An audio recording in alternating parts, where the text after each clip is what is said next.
Welcome back to the Fixed Ops Roundtable. I'm Sarah Vantine here with Ted Ings. Today we are at Paragon Honda, and Ted, service acquisition is top of mind for lots of dealerships today. This dealership group does very well with service drive acquisition. I want to welcome Steve Greenfield from Automotive Ventures to the panel. Steve, thanks for joining us today. It's great being here. Thanks, Ted. Thanks, Sarah. We have some wonderful leaders in the industry. Joel Furno from Citrin is here with us, as well as David Lampel from Dealerwing. So, Sarah, I think you want to get questions started. Yes, Steve, I want to come to you first because service acquisition is such a topic that's being discussed all over the industry, but service acquisition has a lot of variables. So, what makes service acquisition specifically such a powerful growth opportunity for dealerships today? Well, we're going to hear from the experts here on the panel, but there's an often cited Harvard Business Review article from a few years back now that's often cited in the press, which is it costs 5 to 25 times more to acquire a new customer than to retain an existing customer. Right? I think what you're going to find out from these guys up here today in practice how that actually works. But dealers should be focusing on their vehicles in operation, the consumers that are already coming in the front door to get their car serviced, and attempt to not only make them happier, but sell them the next car. It's much cheaper, much more cost efficient to do so. And if you can remove the friction from that, we'll find out today that there's a tremendous upside opportunity for dealers as a result. Murat and Anthony, talk to us a little bit about what the service acquisition process is like here at Paragon, and how did you get started? Well, I mean, it's a robust process. I mean, we started about 10, 11 years ago when we were looking for ways to grow the business. And there's two ways to grow the business. You could spend your way to growing the business, or you could cultivate your database as best as you possibly can. And for us, we knew we were getting about 100 customers every single day coming into our Honda shop, and we're getting about 60 to 70 customers coming into our Acura shop. And with the acquisition of White Plains, they're getting about 70 to 80 customers every single day in their shop. And we realized, like Steve just said, it's cheaper to keep them than it is to get them. And we put our best of the best there. A lot of dealerships struggle, and they go ahead and they put the cast-offs that are on the fritz of leaving the organization. They put them at service and see if there's anything they can do for them there. For us, like putting your best rider yeah, and not making them do express, putting the worst rider for express. exactly. No sense. Exactly. So we moved some of our top-end producers to manage the service drive, and they have a sales team, respectively. In a Honda, we have 12 salespeople, a sales manager, designated finance manager. In Acura, we have one of our best sales managers, our best staff members there, and a designated finance manager. And collectively, between the two facilities, we did 280 new purchases last month, or sales, and we generated close to 200 trades.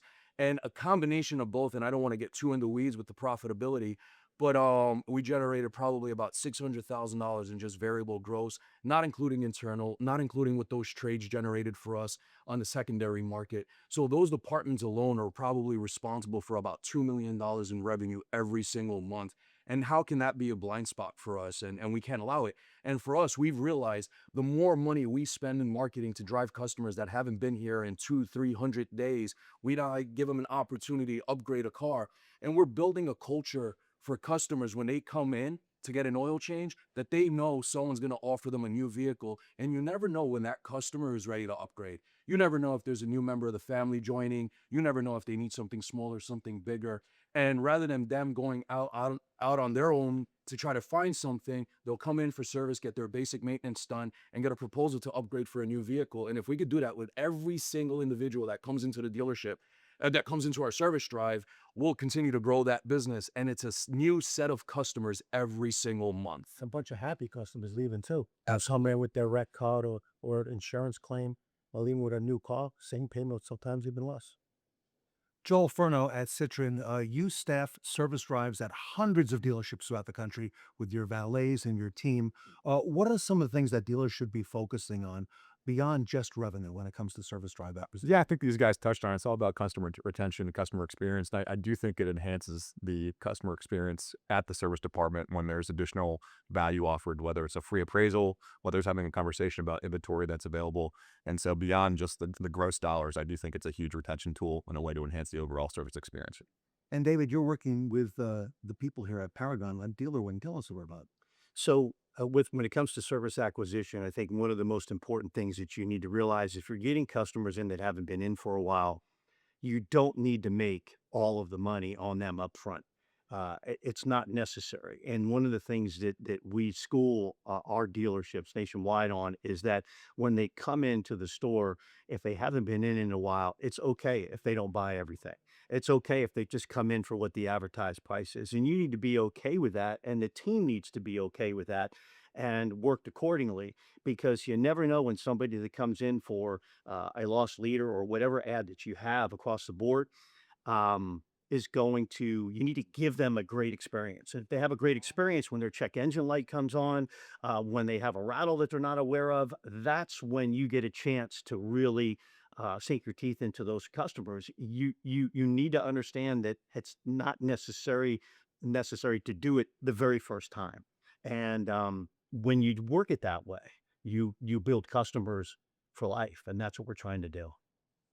And Steve, in thinking about inventory dynamics, they're continuing to shift. We're seeing a lot happening in the marketplace. How important will service acquisition come to a dealership's long-term used vehicle strategy?